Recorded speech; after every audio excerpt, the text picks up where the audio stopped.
नमस्कार विद्यार्थी मित्रांनो. तर तुमच्या समोर आपण आज लसावी आणि मसावीचा एक वेगळ्या प्रकारचा प्रश्न घेऊन आलेलो आहोत. तर हा प्रश्न सोडवण्याची एक मुलांना ट्रिक असते, ती कशी आहे ती आपण पाहूया.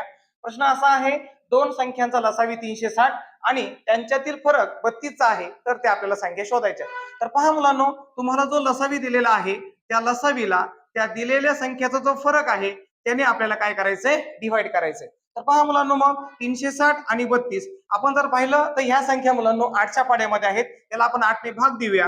8 चोक 32 वरती 8 चोक 32, 36 मधून 32 गेल्यावर मुलांनो 4 उरतात. 4वर 0 घेतला ते 40 झाले आणि 8 पंचे 40, म्हणजे याचा अर्थ 45/4 याचा आपल्याला भाग गेलेला आहे. याच्यानंतर जर आपण भाग देण्याचा प्रयत्न केला तर पूर्ण भाग मुलांनो जाणार नाहीये. तर मग अशा वेळेस काय करायचं, जी अंशस्थानी संख्या आलेली आहे त्या अंशस्थानी संख्येची मुलांनो फोड पाडायची आणि फोड पाडताना ही अनुक्रमिक फोड पाडली जाते. अनुक्रमिक नसेल तर त्याच्या जवळची फोड आपल्याला घ्यायची आहे.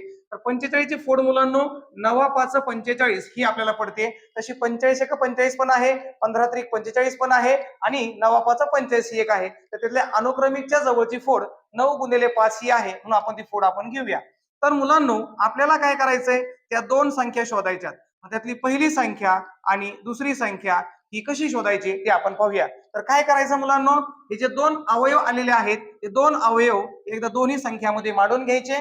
त्या प्रत्येकाला काय करायचंय, जो संख्येचा फरक दिला होता त्या फरकाने आपल्याला गुणायचं आहे आणि यांच्या गुणाकाराला हा भाग दिल्यानंतर इथे छेदस्थानी जी संख्या उरलेली असते तिने आपल्याला काय करायचे, दोघांना डिवाइड करायचंय. मग ह्याचं उत्तर हे आपल्याला सोडवल्यावर मिळेल. मग पहा मुलांनो, 4×1=4, 4×8=32, वरती उरलं 9 आणि 8, तर 9×8 झाले 72. खाली पहा, 4×1=4, 4×8=32 आणि 8×5 म्हणजे 8×5=40, म्हणजे आपल्याला त्या दोन संख्या 72 आणि 40 या मिळालेल्या आहेत. तर पहा मुलांनो, त्यांनी सांगितलं होतं त्यांच्यातला फरक 32 चा आहे. तर 72 मधून जर 40 वजा केले तर आपल्याला किती मिळतात, 32 मिळतात. म्हणजे अशा प्रकारे ह्या ट्रिकनं या प्रश्नाचं उत्तर आपल्याला शोधायचंय.